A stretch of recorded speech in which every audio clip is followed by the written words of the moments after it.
Hello learners, welcome to Shubhangi Commerce classes.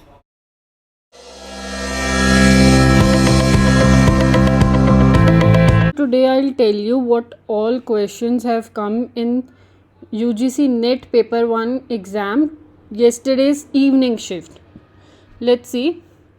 First question mathematical reasoning में से था P&L के related, relative speed, distance, direction और time, distance and speed के related था.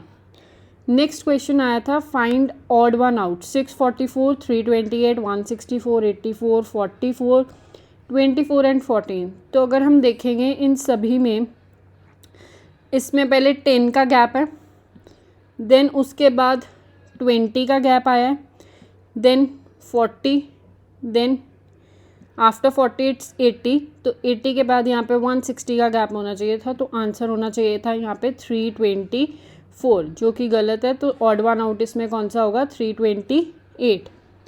Research के रिलेटेड क्वेश्चंस आए थे फ्रॉम करेक्टरिस्टिक्स में से और क्वालिटेटिव एंड क्वांटिटेटिव रिसर्च के रिलेटेड. अब आईटी में हमारे पास क्वेश्चन आए थे एप्लीकेशन सॉफ्टवेयर के रिलेटेड, ऑपरेटिंग सिस्टम के रिलेटेड और जॉयस्टिक का पूछा गया था कि इनपुट डिवाइस है कि आउटपुट डिवाइस है. देन लॉजिकल रीजनिंग में हिलिस फेरी वाला क्वेश्चन आया था, हिलिस फायरी. देन केवलन्या इन्फ्रेंस के रिलेटेड क्वेश्चन था. सो इन्फ्रेंस और फैलेसीज लॉजिकल रीजनिंग में सबसे इम्पॉर्टेंट पार्ट है कि पिछली कुछ 5 यूजीसी नेट के एग्ज़ाम्स में इसी से रिलेटेड क्वेश्चंस पूछे जा रहे हैं ना. एक क्वेश्चन था फोर्स्ड एजुकेशन पॉलिसी किस कमीशन ने दी थी? तो उसका आंसर आएगा कोठारी कमीशन. नीट किसने इंट्रोड्यूस किया था, किसने इनिशिएट किया था? तो वो था MHRD, ministry of human resource and development. अब नीट क्या है उसके रिलेटेड मैंने एक छोटा सा पैरा दिया है for reference. That is the ministry of HRD, that is human resource development, has announced a new PPP scheme. 3P scheme मतलब public private partnership scheme, that is national education alliance for technology, that is NEET, under which technology will be used for better learning outcomes in higher education. The objective is used artificial intelligence to make learning more personalized and customized as per the requirements of the learner. So उसको more personalized and customized बनाने के लिए learner के लिए NEET बनाया गया था by MHRD. Then environment के related question था from carbon content. Next is India's first national sports university. अब इंडिया की फर्स्ट नेशनल स्पोर्ट्स यूनिवर्सिटी थी किसमें? इम्फाल में. एंड नेशनल स्पोर्ट्स यूनिवर्सिटीज़ और sports university in Manipur in India. तो पहली जो थी इम्फाल में है और नेशनल स्पोर्ट्स यूनिवर्सिटी जो स्पोर्ट्स यूनिवर्सिटी वो मणिपुर में. किसने लॉन्च की थी? Prime minister Narendra Modi let the stone. उन्होंने नींव रखी थी for national sports university on 16 March 2018. Next question ये मैंने पहले बताया, आईटी में आया था जॉयस्टिक इनपुट डिवाइस है और output. So joystick is input device. एक मैच तक फॉलोइंग क्वेश्चन था. एप्लीकेशन सॉफ्टवेयर MS वर्ड होता है, हार्डवेयर में हार्ड डिस्क आनी थी, सॉफ्टवेयर कौन सा है? लाइनेक्स है और ऑपरेटिंग सिस्टम DOS है. मैंने क्वेश्चन था प्रॉफिट एंड लॉस में. सेलिंग प्राइस थी 1900 एट 25% लॉस पे था. What will be the selling price? Selling price क्या होगी अगर उसने 30% प्रॉफिट अर्न करना है? तो 1900.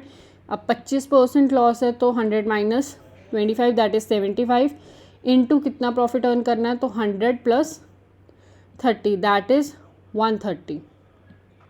सो 130 से मल्टीप्लाई करेंगे तो कौन सेलिंग प्राइस आएगी? 3293. कम्युनिकेशन में से क्वेश्चन थे mass communication, horizontal and group communication. उसके बाद कार्बन के वर्ल्ड एमिशन परसेंटेज पूछी गई थी 14-15 की. तो मोस्टली क्वेश्चंस 14-15 के रिलेटेड पूछे जा रहे हैं. Fire is cold because it is a substance, which type of logic it is? तो ये लॉजिक कौन सा है? बंधित. एनिमल को कोड लिखा गया था LAMINA. तो उसी तरह से सर्कल का क्या कोड होगा? ये 4 ऑप्शंस गिवन थी जिसमें से ये वाली सही होगी, ELRCIC. Then match the following था. मैच द फॉलोइंग में हमारे पास था एक साइड ये स्क्वायर रूट्स लिखे हुए हैं. तो स्क्वायर रूट्स में क्या था हमारे पास? 9 81 का हो जाएगा, देन 29 का हो जाएगा हमारे पास 841, देन उसके बाद 203 का, दैट इज़ 203 का हो जाएगा 42209, एंड 232 का हमारे पास स्क्वायर रूट 53824। तो ये match the following very simple question आया था। उसके बाद मैंने कल जो वीडियो डाली थी उसमें था कि मॉर्निंग शिफ्ट में हमारे पास कार्बन नाइट्रोजन के रेशोज़ पूछी गई थी। तो ये कुछ स्लाइड्स हैं फॉर योर रेफरेंस कि कार्बन मटेरियल कौन कौन से होते हैं, एक बार ही रीड कर लेना है इसमें से, और नाइट्रोजन मटेरियल कौन से होते हैं इन कंपोस्ट खाद बनाने में, नाइट्रोजन और कार्बन कंपोनेंट्स कौन से होते हैं। ये ग्रीन है, ग्रीन और ब्राउन के तरह भी दी हुई है रेशोज़। ग्रीन का मतलब हो गया जिसमें ज़्यादा amount of nitrogen, and brown का मतलब जिसमें ज़्यादा अमाउंट ऑफ कार्बन है। देन टाइप्स ऑफ मटेरियल ये सारे गिवन है।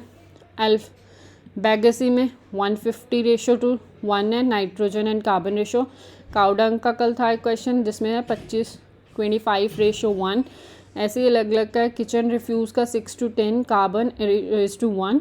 सो ये अलग अलग दिए गए हैं, you can read that.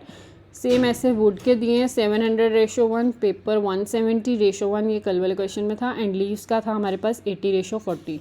So ascending order में बताने थे। सो एक बार इसे गो थ्रू कर लीजिए।